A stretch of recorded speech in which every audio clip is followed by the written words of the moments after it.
Good morning class. आज हम पढ़ेंगे क्या क्या पढ़ेंगे? Radio isotopes. ठीक है, रेडियो आइसोटोप्स क्या होते हैं किसी को पता है?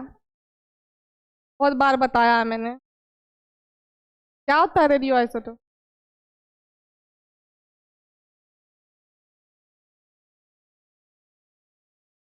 छोड़ो, इतना मेहनत मत करो, जाने दो, कोई बात नहीं। कहता है a radio isotopes is an atom with N unstable nucleus. ठीक है, कि रेडियो आइसोटोप्स जो तुमने अभी पीछे पढ़ा था, जितना अनस्टेबल उसके अंदर होगा न्यूक्लियस, उतना ही ज्यादा वो क्या होगा, एनर्जी प्रोड्यूस करेगा, है ना। तो इसीलिए कहता है कि जो रेडियो आइसोटोप्स होते हैं वो आपके क्या होते हैं, एटम होते हैं, जिसके पास क्या होता है, अनस्टेबल न्यूक्लियस होते हैं। उसी को हम क्या कहते हैं, रेडियो आइसोटोप्स। और ये जो अनस्टेबल न्यूक्लियस होता है ये क्या करता है, एनर्जी प्रोड्यूस करने का काम करता है। ठीक है, कहता है कि this nucleus contains a large amount of energy. अब ये जो अनस्टेबल न्यूक्लियस होते हैं उसके पास क्या होता है, बहुत ही ज्यादा एनर्जी होते हैं। ठीक है, कहता है which is released either through a newly formed radiation particle inside the nucleus और बाय एन एटॉमिक इलेक्ट्रॉन। अब जो ये जो इतने सारे एनर्जी है वो रिलीज कैसे होगा, तो या तो आपके रेडिएशन के पार्टिकल्स के फॉर्म में वो रिलीज होंगे, या तो एटॉमिक इलेक्ट्रॉन के फॉर्म में होंगे। ठीक है, तो यहाँ हम रेडिएशन में बार बार पढ़ेंगे कि इसी के थ्रू आपका जो एनर्जी होगा क्या, रेडिएशन के थ्रू प्रोड्यूस होगा, रिलीज हो रहा है ना। कि जितना हम, सिंपल सा बात है, जितना ज्यादा अनस्टेबल न्यूक्लियस उतना ही ज्यादा एनर्जी प्रोड्यूस होगा। ठीक है, और उसी एनर्जी के थ्रू किस बेसिस पे प्रोड्यूस होगा, रेडिएशन के थ्रू होगा, है ना। फिर कहता है कि एन एलिमेंट में हैव सेवरल आइसोटोप। कोई भी एलिमेंट के पास आइसोटोप्स होते हैं, है ना। तो कहता है कि all the same number of proton but in the number of, क्या होता है कि प्रोटोन का नंबर तो सिमिलर होगा लेकिन न्यूट्रॉन का जो नंबर होगा वो क्या होगा, डिफर होगा। आइसोटोप जो अभी तुम बोल रहे थे वो यही था कि आइसोटोप जो होगा उसके अंदर सेम नंबर क्या होगा, प्रोटोन और डिफरेंट न्यूट्रॉन। ठीक है, ये भी क्या हुआ आपका, आइसोटोप्स कहलाएगा। ठीक है, फिर कहता है कि radio isotopes are atoms that have an unstable combination of neutrons and, क्या, अब देखो दोनों सेम तो नहीं है ना आइसोटोप, लेकिन है वो। अब इसी अनस्टेबल, अब जब प्रोटॉन का संख्या अलग होगा और न्यूट्रॉन का अलग, तो दोनों आपस में क्या होंगे, अनस्टेबल होंगे। जितना ज्यादा अनस्टेबल होंगे उतना ज्यादा प्रोड्यूस करेंगे, है ना। तो वही कहता है ये कि radio isotopes are atoms that have unstable combination of neutron और प्रोटॉन, दोनों का कॉम्बिनेशन मिलके ही तो रेडियो आइसोटोप्स बन रहा है, लेकिन जो ये कॉम्बिनेशन है वो क्या है, अनस्टेबल है। ठीक है, फिर कहता है कि medicinal importance of radio isotope, मतलब मेडिकल फील्ड में आपके रेडियो आइसोटोप्स के क्या इंपॉर्टेंट हैं। ठीक है, तो क्या क्या कहता है, कोबाल्ट 60 ये जो कहलाएगा ये इसके क्या होंगे, आइसोटोप्स होंगे। ठीक है, cobalt 60 is use inhibit cancer cell growth. तो ये आपका मेडिसिन है कोबाल्ट 60, वो आपके यूज होते हैं किसके, इनहिबिट कैंसर सेल ग्रोथ। जो कैंसर सेल का ग्रोथ हो रहा होता है उसको क्या करता है, कम करने का काम करता है। ठीक है, फिर कहता है कि radio isotopes are used as markers for diagnosis और डिजीज। ठीक है, जब हम किसी डिजीज का डायग्नोसिस करते हैं, ठीक है, तो उसके लिए ये एज अ क्या करता है, मार्कर का काम करता है। कि मतलब आपको डायग्नोसिस में क्या पता चलता है कि जो आपके अंदर वो डिजीज अवेलेबल है या नहीं है ना, तो वो काम करता है कौन, कोबाल्ट 60। ठीक है, फिर कहता है radio isotopes helps in studying metabolic process. जितने भी आपके बॉडी में मेटाबॉलिक प्रोसेस होते हैं उनके बारे में जानने में भी आपकी हेल्प करेंगे। ठीक है, फिर कहता है कि आयोडीन 131, ठीक है, इसको आप किस में यूज करोगे, हाइपर थायरॉइडिज्म में। ठीक है, अब आयोडीन आया इसीलिए ये क्या होगा, किस में यूज हो रहा है, क्या होगा उसमें, हाइपरथायरॉइडिज्म में क्या होता है, थायराइड ग्लैंड में, है ना। तो उसी को हम क्या कहते हैं, हाइपर थायरॉइडिज्म। ठीक है, अब आया कार्बन 14। कार्बन 14 जो है वो यूज होता है breath test detect Helicobacter pylori, जिसको हम क्या कहता है, बैक्टीरिया कॉजेज अल्सर। यही बैक्टीरिया है जिसके वजह से आपको क्या होता है, अल्सर्स होते हैं, ठीक है, जो आपके माउथ अल्सर्स होते हैं, ठीक है। तो वो सब किसके वजह से होते हैं, इस बैक्टीरिया के कारण। इनका नाम क्या है, ठीक है। तो उस और ये क्या काम में होता है, टेस्ट में, ठीक है, डिटेक्ट क्या करते हैं, इस बैक्टीरिया को, कि इसी बैक्टीरिया के प्रेजेंस से आपको क्या होंगे, अल्सर्स होंगे, ठीक है।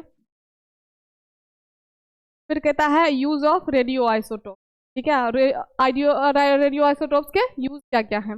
सबसे पहले क्या होगा, before using radio isotopes for diagnosis और थेरेपी, किसी भी डायग्नोसिस या थेरेपी में रेडियो आइसोटोप्स को यूज करने से पहले it is added in very small amount to the stable element. तो स्टेबल एलिमेंट रहेंगे, क्योंकि ये क्या होते हैं, अनस्टेबल होते हैं, है ना। तो जो उसका थोड़ा सा अमाउंट होगा वो उसको स्टेबल में डाल के देखेंगे, ठीक है। आपके ऊपर वो यूज करने से पहले वो कहाँ देंगे, कहाँ उसको यूज करेंगे, स्टेबल एलिमेंट में। जो स्टेबल एलिमेंट होगा, क्योंकि जो रेडियो आइसोटोप्स होते हैं वो क्या होते हैं, आपके अनस्टेबल होते हैं ना। यही कहता है कि बिफोर यूजिंग रेडियो आइसोटोप्स को यूज करने से पहले आपको किसी भी डायग्नोसिस या थेरेपी में इसको कहाँ ऐड किया जाता है, amount to the stable element, ठीक है, जो एलिमेंट स्टेबल होंगे। फिर कहता है कि chemically radio isotopes behave just like normal isotope. जो आपके रेडियो आइसोटोप्स होते हैं वो कैसे बिहेव करते हैं, जो नॉर्मल आइसोटोप्स होते हैं उन्हीं के तरह ये बिहेव करते हैं, ठीक है। फिर कहता है कि however a detector such as Geiger counter can sense even small amount of radio active isotopes present, ठीक है। यहाँ पे क्या यूज करेगा, गीगर मुलर काउंटर। क्यों यूज करेगा गीगर मुलर काउंटर, क्योंकि वो जरा सा भी अगर लाइट मतलब कि क्या कहते हैं, रेडिएशन होगा तो उसको क्या करेगा, सेंस कर लेगा, है ना। तो पता चल जाएगा कि उसमें जो आपके रेडियो एक्टिव आइसोटोप्स प्रेजेंट है या नहीं है। उसके बाद कहता है कि क्लासिफिकेशन, रेडियो आइसोटोप्स को क्लासिफाई किया है किस बेसिस पे। तो सबसे पहले स्टेबल रेडियो आइसोटोप्स, अभी बोला ना उसने कि हम क्या करेंगे, किसी मतलब कि रेडियो आइसोटोप्स को यूज करने से पहले हम उसको किस में ऐड करेंगे। तो अब देखो स्टेबल आइसोटोप्स क्या होते हैं, रेडियो आइसोटोप्स क्या होते हैं। दीज रेडियो आइसोटोप्स, जैसे एग्जाम्पल में हो गया C12, C13, प्रोटोनियम। अगर देखो हाइड्रोजन पे अगर एक चार्ज है तो वो क्या हो जाएगा आपका प्रोटियम, और आपके दो हो गए तो वैसे ही वो बढ़ते जाएगा, ठीक है। Are stable and do not emit radiation, simple सी बात है, जो भी स्टेबल होंगे वो रेडिएशन को प्रोड्यूस नहीं करेंगे, ठीक है, और जो अनस्टेबल होंगे वो रेडिएशन को प्रोड्यूस करेंगे, ठीक है। तो अब जब स्टेबल आइसोटोप्स की बारी आए तो C12, C13, प्रोटोनियम, ड्यूटेरियम, ये सारे आपके क्या है, स्टेबल आइसोटोप, ठीक है। फिर आते हैं रेडियो आइसोटोप, ठीक है, रेडियो आइसोटोप्स, ठीक है। इसमें कहता है कि these are either naturally occurring, जैसे कि हो गया यूरेनियम, रेडियम, इनका सोर्स क्या है, ये नेचुरल सोर्स से आते हैं, ठीक है। देखिए, और आर्टिफिशियली प्रोड्यूस अनस्टेबल, एक तो नेचुरल सोर्स से भी मिल सकता है आपको, जैसे कि यूरेनियम, रेडियम, ETC, ठीक है। फिर कहता है कि अगर आप इसको आर्टिफिशियल के फॉर्म में भी बना सकते हो तो अनस्टेबल आइसोटोप्स को, ठीक है। आर्टिफिशियली क्या होता है, जो ह्यूमन मेड होता है, ठीक है, कि आप खुद से भी ऐसे रेडियो आइसोटोप्स क्रिएट कर सकते हो जो आपस में क्या हो, अनस्टेबल हो। फिर कहता है कि they emit radiation to lose energy. Radiation को क्यों प्रोड्यूस करते हैं, ताकि वो एनर्जी को लूज कर सके, ठीक है। This phenomena of emission of radiation is called radio activity. यही जो रेडिएशन को प्रोड्यूस करने की एक्टिविटी है उसको हम क्या कहते हैं, radio activity. And such compounds are known as, जिस कंपाउंड में रेडियो एक्टिविटी होगा उसको हम क्या कहेंगे, रेडियो एक्टिव कंपाउंड और रेडियो एक्टिव आइसोटोप, ठीक है। अब स्टडी ऑफ रेडियो आइसोटोप मतलब कि अगर तुम रेडियो आइसोटोप्स के बारे में पढ़ो तो कहता है कार्बन एलिमेंट, कहता है कि below are commonly used radio isotope, ठीक है। जैसे कि आपका क्या आया, carbon element. Carbon has 3 isotopes, carbon के पास कितने आइसोटोप्स होते हैं, 3। कौन कौन से, कार्बन 12, कार्बन 13 और कार्बन 14। तो अगर मान लो कि यहीं पे अगर कार्बन के अब 13 14 है, 16 17 18 19 20 होता, तो कितने आइसोटोप्स हो जाते हैं यहाँ पे? 5 6, ठीक है। अगर कार्बन से 25 आइसोटोप्स बनेंगे तो हम क्या लिखेंगे? दिस कार्बन पर्टिकुलर कार्बन जो आपका क्या हुआ, वो एलिमेंट हुआ है ना, तो कार्बन एलिमेंट के पास 20 रेडियो आइसोटोप्स, ठीक है। ये जो हो गया आपका एलिमेंट हो गया, और इसके अंदर का ये क्या हो गया? रेडियो आइसोटोप्स हो गए, ठीक है। क्या आइसोटोप्स? तो ये जो आपका कार्बन 12 है, इसमें क्या होता है आपका? 6 प्रोटॉन और 6 न्यूट्रॉन, इसीलिए ये क्या होता है? कार्बन 12, ठीक है। फिर कहता है इट इज स्टेबल, क्योंकि अभी आपने ऊपर पढ़ा ना 12 13 14 ये सारे क्या है? स्टेबल हैं। तो कहता है स्टेबल होता है विद एटॉमिक नंबर 6 मास 12, मतलब कि अगर दोनों का ही नंबर क्या है? सेम है, ठीक है, तो आपस में ये क्या है? स्टेबल है। जब प्रोटॉन का नंबर अलग होगा, अलग होगा और न्यूट्रॉन का नंबर अलग होगा, तब वो क्या होगा? अनस्टेबल होगा, ठीक है। अब कार्बन 13 में आओ, तो ऑब्वियस बात है, इसमें 6 है तो इसमें 7 होगा। ये ऑल्सो स्टेबल आइसोटोप्स, ये भी क्या है? स्टेबल आइसोटोप्स है। एटॉमिक नंबर इसका कितना है? 6 है, ठीक है। फिर कहता है कि कार्बन 14 में अगर जाओगे तो 6 प्रोटॉन और 8 न्यूट्रॉन। बस क्या होगा कि एक चीज देखो, यहाँ पे बढ़ क्या रहा है आपका? न्यूट्रॉन्स, ठीक है। नंबर ऑफ न्यूट्रॉन जो है वो क्या है? डिफरेंट है, क्योंकि रेडियो आइसोटोप्स का डेफिनेशन ही क्या है कि प्रोटॉन की जो संख्या होगी वो सिमिलर रहेगी और न्यूट्रॉन की जो संख्या होगी वो डिफरेंट रहेगी, ठीक है। इसमें कहता है it is an unstable radio active isotope. ये जो होते हैं आपके क्या होते हैं? अनस्टेबल रेडियो एक्टिव आइसोटोप्स होते हैं विद एटॉमिक नंबर 6 और मास नंबर 14, ठीक है। कहते हैं कि all 3 isotopes of carbon have the same atomic number. Obvious सी बात है, 6 6 6 6 6 सबके एटॉमिक नंबर सेम थे ना। ऊपर में जो थे आपके उसके भी 6 थे, नीचे 13 वाले के भी 6 थे और इसके भी, ठीक है। फिर कहता है कि hence they show the same chemical properties, इसीलिए इनकी केमिकल प्रॉपर्टीज भी होगी वो भी क्या होगी? सेम होगी। डिफरेंट मास नंबर तो है, ये है ना। फिर आओ आयरन एलिमेंट। अब सब जो ऊपर बढ़ा था वो क्या था? Carbon element. अब कौन सा एलिमेंट है? आयरन। आयरन के कितने आइसोटोप्स है? 2। कौन कौन से? एक स्टेबल और एक अनस्टेबल, ठीक है। अब जो अनस्टेबल होगा उसमें रेडियो एक्टिविटी होगी, है ना। तो जो स्टेबल वाले के एग्जाम्पल हैं वो आपके हो गए Fe54, Fe56, Fe57 और Fe58। देखो इसको याद करना ना इजी है, क्यों? क्योंकि एक लगातार से जो स्टेबल है वो लगातार स्टेबल है और जो अनस्टेबल है उनके नंबर में आपके चेंजेस मिलेंगे, है ना।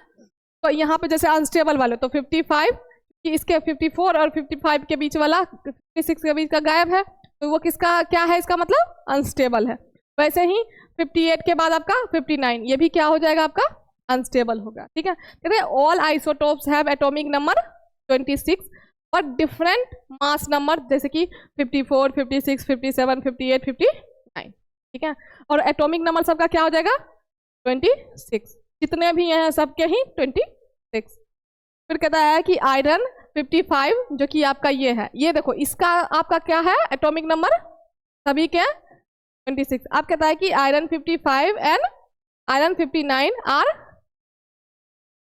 ठीक है, क्योंकि ये क्या है? अनस्टेबल है। कहाँ 55? हाँ, जितने भी एटॉमिक नंबर क्या होते हैं? सेम होते हैं। मास जो होता है वो क्या होता है? अलग अलग होता है। अभी जैसे कार्बन ही देखा तुमने, अनस्टेबल वाले के भी 6 थे और स्टेबल वाले के भी 6 थे। जैसे यहाँ देखो इसके कितने प्रोटॉन हैं? 6, लेकिन ये क्या है? तो एटॉमिक नंबर क्या है? मतलब एलिमेंट देखो, जो भी एलिमेंट रहेगा उसके अंदर जितने भी आइसोटोप्स आएंगे सबके एटॉमिक नंबर क्या होंगे? अभी क्लियर है क्या? बोलो क्या? 54 56। ये मास की बात कर रहा है। देखो क्या कहता है कि all isotopes have atomic number, जो मास किसके किसके अलग है? 54 वाले के, 56 वाले के, 57 58 59, ठीक है। उन सब के मास क्या है? अलग अलग है। जैसे अब इसमें देख लो, इसका मास क्या हो जाएगा? 55 59 और एटॉमिक नंबर सेम होगा, ठीक है। अब कहते हैं कि फास्फोरस पे आ जाओ, तो फास्फोरस में कितने हो आपके? 2। इसमें भी फास्फोरस 31 और फॉस्फोरस 32। क्या तो इसमें कितने होते हैं प्रोटॉन आपके और न्यूट्रॉन 16। स्टेबल आइसोटोप्स होते हैं ये, और उसके एटॉमिक नंबर कितने होते हैं, मास नंबर 31। अब इसमें आओगे, देखो ये जो पीछे लिखा रहता है वो मास नंबर ही होता है इसका, 31 है मतलब उसका मास क्या है, आपको बस याद क्या करना होता है, एटॉमिक नंबर। क्या फिर कहता है कि फॉस्फोरस 32 पे आओ, तो इसमें क्या हो गया आपका, और इसको कितना हो गया। अब देखो ये जो मास नंबर निकलता है वो निकलेगा कैसे, वो बताओ तो, दोनों को जोड़ देंगे, मास नंबर निकल गया। अब जैसे मान लो 15 और 17 को जोड़ो, 15 15 30, 2 बच गया, कितना हो गया, इसका मास नंबर कितना है 32। यहाँ पे आ जाओ 15 और 16, 15 15 30 और 1 31, तो मास नंबर कितना हो गया इसका। ठीक है, मास नंबर आपको निकालने के लिए सिंपल सा क्या करना है, अलग कर लो। ठीक है, और एटॉमिक नंबर पे आपको ये भी पता है कि एटॉमिक नंबर सेम ही होगा, तो बदलना हमको क्या है, सॉरी प्रोटॉन की संख्या हमको पता है, न्यूट्रॉन की संख्या हमको बस क्या होगा, अप डाउन करना है। ठीक है, उससे हम कैलकुलेट कर लेंगे, है ना। अब जैसे मान लो कि तुमको पता है कि इसके क्या कहते हैं, फॉस्फोरस का एटॉमिक नंबर जो है वो क्या है, बताओ, 15 है। ठीक है, अब 15 क्यों है, क्योंकि जो प्रोटॉन है उसका नंबर क्या है 15, और वहीं अब तुमको मास नंबर दिया हुआ है कि 31। ठीक है, तो अब बताओ न्यूट्रॉन की संख्या कितनी होगी, सिंपल। अब कहता है कि इसके अंदर आओ, तो ये कहता है कि आयोडीन एलिमेंट आया। ठीक है, आयोडीन एलिमेंट के पास आओगे तो आयोडीन के पास भी कितने आइसोटोप्स हैं, तो आयोडीन 127 और आयोडीन 131। ठीक है, ये कहता है कि इसके पास 53 प्रोटॉन होते हैं और न्यूट्रॉन कितने होते हैं। अब दोनों को जब आप जोड़ोगे तो क्या होगा, 4 3 7 और 7 5 12 127। फिर अगर आयोडीन 31 पे आओ तो वही है 53 प्रोटॉन हो गया। देखो सबका एटॉमिक नंबर, ये प्रोटॉन का नंबर सेम है ना, सिर्फ चेंज क्या होगा, मास नंबर। ठीक है, फिर कहते हैं कि अब आया आयोडीन, ये जो आपने पढ़ा था ना, ये इसको हमको डिटेल में पढ़ना है। ठीक, तो इसको पढ़ने के लिए कल पढ़े, इसको कल पढ़ते हैं इसको। ठीक है, आयोडीन 131। ठीक है, ये आपका क्या होता है, रेडियो फार्मास्यूटिकल प्रोडक्ट होते हैं। ठीक है, क्लियर है सबको यहाँ तक।